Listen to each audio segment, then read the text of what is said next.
Voltamos com o programa Contraponto, hoje falando sobre o mundo corporativo.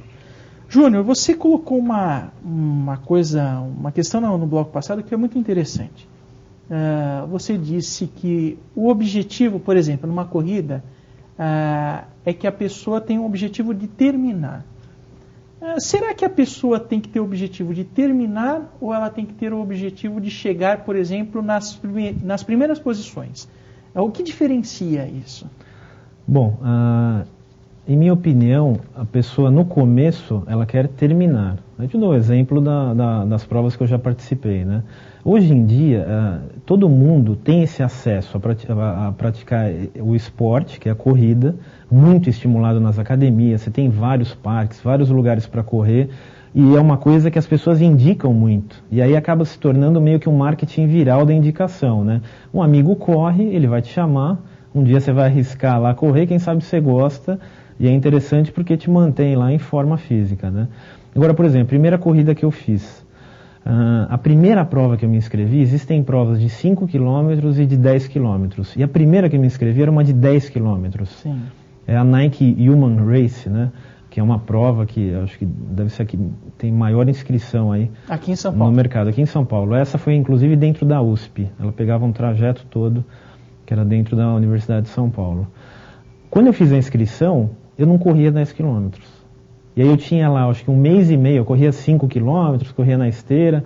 Eu tive 1 mês e meio para fazer esse treinamento. Falei, bom, vamos embora. Você tinha experiência de correr em rua ou você só corria em academia, na esteira, na sua casa? Existem amigos que têm muito essa diferença, né? Eu não consigo correr na rua, eu corro na esteira, eu não ligo. Para mim é a mesma coisa. Eu vou lá, corro na rua, corro na esteira. Depende de onde você corre. Eu não sei se você sabia, foi feita uma pesquisa que mostrou que os 2 lugares mais poluídos de São Paulo são Parque do Ibirapuera e dentro da USP, porque fica acumulado, né, por causa das árvores e tal. Então você fala, bom, eu vou correr no parque, você está morto, né, porque está sofrendo. E dentro da academia não, às vezes você tem aquele ar ali que está um pouco mais limpo, as esteiras hoje tem TV, você fica assistindo ali e fica numa boa. Geralmente tem mais obstáculos correndo na rua, né, na esteira você deixa reto que você não quer sofrer, na rua tem a subidinha, né.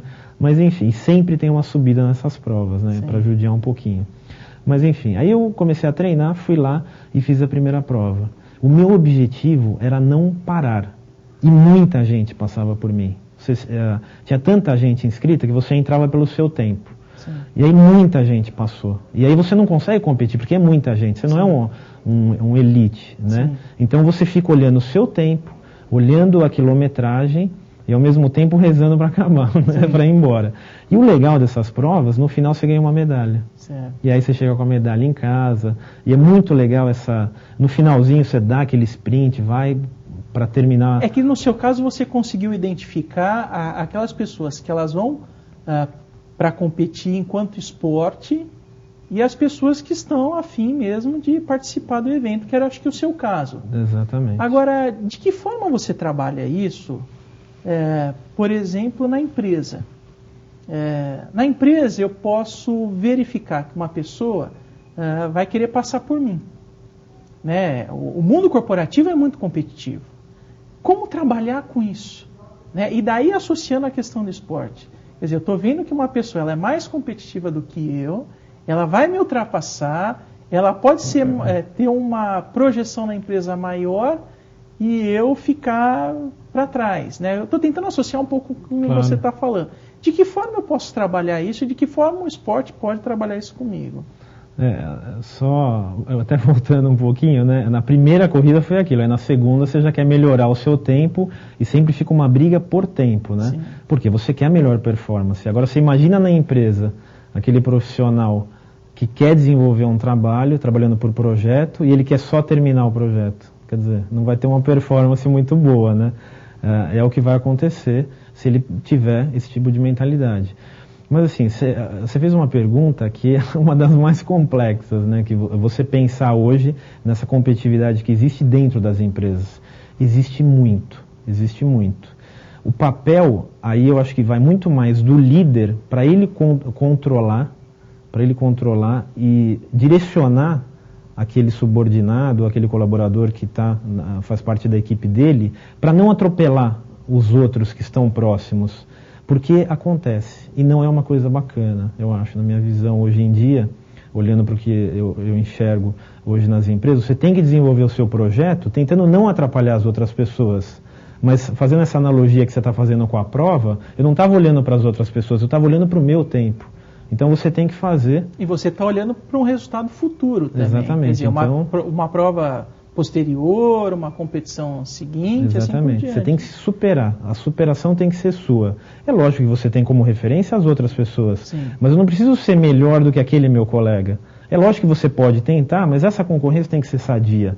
Ela tem que ser sadia da mesma forma que é no esporte. Porque nós somos amadores nos esportes, né?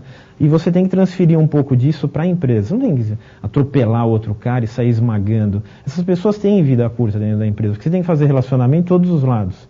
Você tem que fazer o relacionamento com a sua equipe.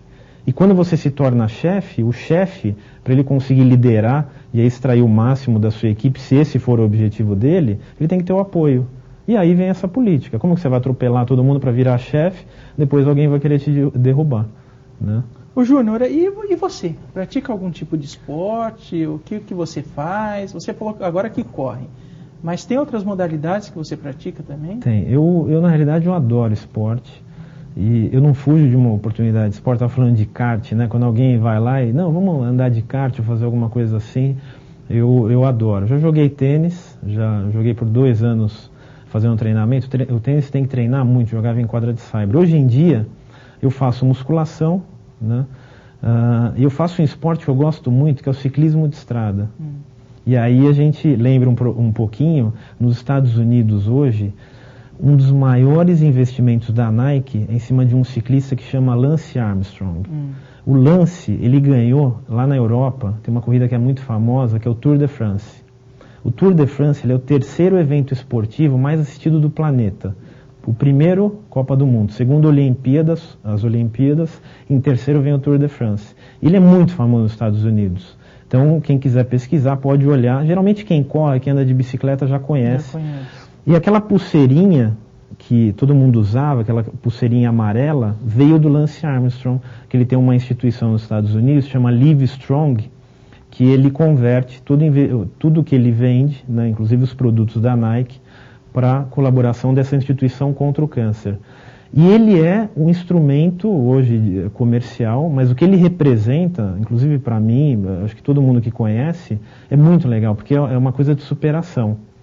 Ele teve câncer quando ele praticava o Tour de France, e ele não tinha ganho nenhum, porque a competição dura 30 dias, dá volta na Europa, são 200 km por dia, uma coisa absurda. Chega a ser surreal, que tem umas montanhas que são 180 km de subida, é uma coisa absurda. Só de pensar já fica cansado. E aí ele venceu, depois que ele teve o câncer, ele superou o câncer, e aí ele venceu durante 7 vezes consecutivas. Nossa. Ele voltou ano passado, depois de ter ficado acho que praticamente 3 anos fora, ele ficou em 3º lugar, mesmo assim, tendo uma equipe que não trabalhou exclusivamente para ele. Esse ano ele volta, ele já está treinando numa equipe patrocinada pelos Estados Unidos, e ele volta para competir como líder da equipe. Ele já é o ciclista que ganhou essa prova durante mais vezes consecutivas. Sim. Já é um fenômeno. Se ele voltar e aí ele conseguir ganhar pela 8ª vez, vai ser uma coisa bem interessante para o esporte. E as pessoas se baseiam muito nisso, né? Tem uma frente, tem um ídolo. Ele hoje é um grande ídolo. As empresas estão tendo ele como referência, não? Ele é muito conhecido nesse meio, né? E aí quando eu pratico esse esporte, que é o ciclismo de estrada, é muito interessante. O ciclismo, quando eu faço, a gente costuma pegar a estrada, né? E aí tem alguns pelotões, ciclistas e tal. E o pessoal conhece bem, a gente acaba falando bastante a respeito. E ele mostra tudo o que é essa superação do esporte, o que pode trazer isso como qualidade de vida para você. No próximo bloco eu quero perguntar para você se o esporte não pode se tornar um vício. Claro. Nós voltamos logo na sequência, hoje falando sobre o mundo corporativo, falando sobre a questão do esporte no mundo corporativo, e voltamos entrevistando o Júnior, que é um especialista no assunto.